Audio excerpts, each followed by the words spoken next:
आज बात करते हैं एजबेस्टन टेस्ट के उस चौथे दिन की, 6 जुलाई 2025 की। एक ऐसा दिन जब भारत काफी मजबूत स्थिति में था, ड्राइविंग सीट पर कह सकते हैं, लेकिन फिर भी कुछ सवाल उठ खड़े हुए। हाँ बिल्कुल, भारत ने 4276 पर पारी घोषित की। इंग्लैंड के सामने 608 रन का एक विशाल पहाड़ जैसा लक्ष्य रखा। सब कुछ तो बढ़िया लग रहा था, लेकिन तभी रविंद्र जडेजा की बल्लेबाजी की जो रफ्तार थी उसने सबका ध्यान खींचा, खासकर चायकाल से ठीक पहले। हाँ, वो 118 गेंदों में 69 रन बनाकर नाबाद तो रहे, पर उनकी जो धीमी गति थी वो चर्चा का विषय बन गई। और धीमी भी कैसी, एक वक्त ऐसा था कि उन्होंने शायद 68 गेंदों में सिर्फ एक चौका लगाया था। एग्जैक्टली।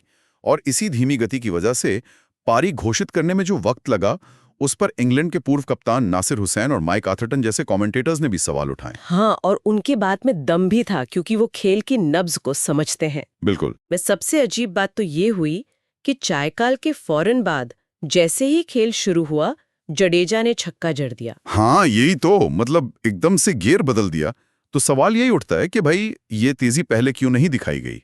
क्या वो किसी इशारे का इंतजार कर रहे थे? हाँ, आज हम इसी मुद्दे पर थोड़ी गहराई से बात करेंगे। जडेजा की बल्लेबाजी की गति, पारी घोषित करने में देरी के पीछे क्या वजहें हो सकती हैं, और क्या वाकई कोच गौतम गंभीर, कप्तान गिल और जडेजा के बीच मैदान पर कोई, क्या कहते हैं, तालमेल की कमी थी? हाँ, कुछ रिपोर्ट्स तो इसी तरफ इशारा कर रही हैं। ये जो चायकाल से पहले और बाद वाला रवैया है ना, यही सबसे ज्यादा गौर करने वाली बात है। बिल्कुल। पहले एकदम रक्षात्मक मनोबस, विकेट बचाना है, टिके रहना है, और फिर अचानक से वो आक्रामकता। इससे ये शक मजबूत होता है कि क्या ये खेल की स्वाभाविक लय थी या फिर कोई बाहरी निर्देश काम कर रहा था। क्रिकेट में तो आमतौर पर खिलाड़ी, खासकर इतने अनुभवी खिलाड़ी, अपनी समझ से ही खेलते हैं, नहीं? हाँ बिल्कुल, इसीलिए ये थोड़ा अजीब लगा। तो ये जो देरी हुई पारी घोषित करने में, इसका सामरिक असर क्या हो सकता है? स्ट्रेटेजिक इम्पैक्ट क्या होगा? देखिए, अगर चायकाल से पहले ही तेजी दिखाई जाती तो शायद भारत को इंग्लैंड को आउट करने के लिए कुछ और कीमती ओवर मिल जाते। हाँ, ये तो है। अब अगर 5वें दिन इंग्लैंड डट जाता है, अच्छी बल्लेबाजी करता है, तो यकीनन इस देरी पर उंगलियां उठेंगी। लोग कहेंगे कि वो ओवर महंगे पड़ गए। और यहीं पर कोच गौतम गंभीर और कप्तान गिल की भूमिका पर बात आ जाती है। निश्चित रूप से। कुछ रिपोर्ट्स कह रही हैं कि जडेजा शायद ड्रेसिंग रूम से गंभीर के किसी सिग्नल का इंतजार कर रहे थे। अच्छा। हाँ, और शायद इसी वजह से रन गति बढ़ाने या पारी घोषित करने का फैसला लटका रहा। एक वीडियो फुटेज का भी जिक्र है जिसमें तीनों के बीच कुछ तनाव या शायद कोई कंफ्यूजन जैसा दिखा। ओह, अगर ये सच है तो ये तो मैदान पर फैसले लेने की जो प्रक्रिया होती है उसमें एक बड़ी गड़बड़ की तरफ इशारा करता है। बिल्कुल, ये थोड़ा चौंकाने वाला तो है। तो क्या इसका मतलब ये हुआ कि खिलाड़ी मैदान पर अपनी समझ से खेलने के बजाय बाहर से आने वाले निर्देशों पर, कोच के निर्देशों पर ज्यादा निर्भर हो रहे हैं? हाँ, कुछ हद तक ऐसा कहा जा सकता है। इसे ही शायद खिलाड़ी की स्वायत्तता का कम होना कहते हैं। खिलाड़ी की खुद फैसला लेने की आजादी पर सवाल उठता है। देखिए, आधुनिक टेस्ट क्रिकेट में सिर्फ बड़ा स्कोर बनाना ही काफी नहीं होता। आपको ये भी देखना है कि विपक्षी टीम को आउट करने के लिए आपके पास पर्याप्त समय हो। सही बात है, समय बहुत जरूरी है। और निचले क्रम के बल्लेबाज से अचानक तेजी लाने को कहना और फिर उसके लिए कोच के इशारे पर निर्भर रहना, ये खिलाड़ी के आत्मविश्वास और उसकी अपनी गेम रीडिंग पर असर डाल सकता है। हाँ, क्योंकि आमतौर पर तो कप्तानी मैदान पर कॉल लेता है ना।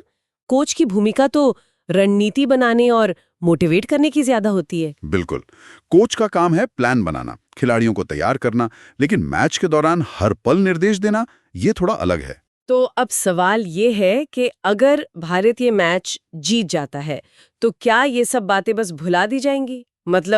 अंत भला तो सब भला वाली बात हो जाएगी। ज्यादातर तो यही होता है, जीत के बाद ऐसी चीजें दब जाती हैं। लेकिन अगर इंग्लैंड मैच ड्रॉ करा लेता है या भगवान ना करे जीत के करीब पहुंचता है, तब ये मामला जरूर तूल पकड़ेगा। फिर इस देरी पर, उस कथित संवाद की कमी पर और इस बात पर गहराई से चर्चा होगी कि भाई फैसले ले कौन रहा था, कप्तान मैदान पर या कोच बाहर से। और ये गौतम गंभीर की कोचिंग शैली पर भी सवाल खड़ा करेगा फिर तो। यकीनन, क्या उनका तरीका इतना ज्यादा हैंड्स ऑन है कि वो खेल के दौरान सीधे दखल देते हैं? और क्या ये टीम के लिए लॉन्ग टर्म में फायदेमंद है या नुकसानदायक? क्योंकि इससे खिलाड़ियों की अपनी सूझबूझ और मौके पर फैसला लेने की क्षमता कहीं ना कहीं कमजोर पड़ सकती है। सही कहा आपने।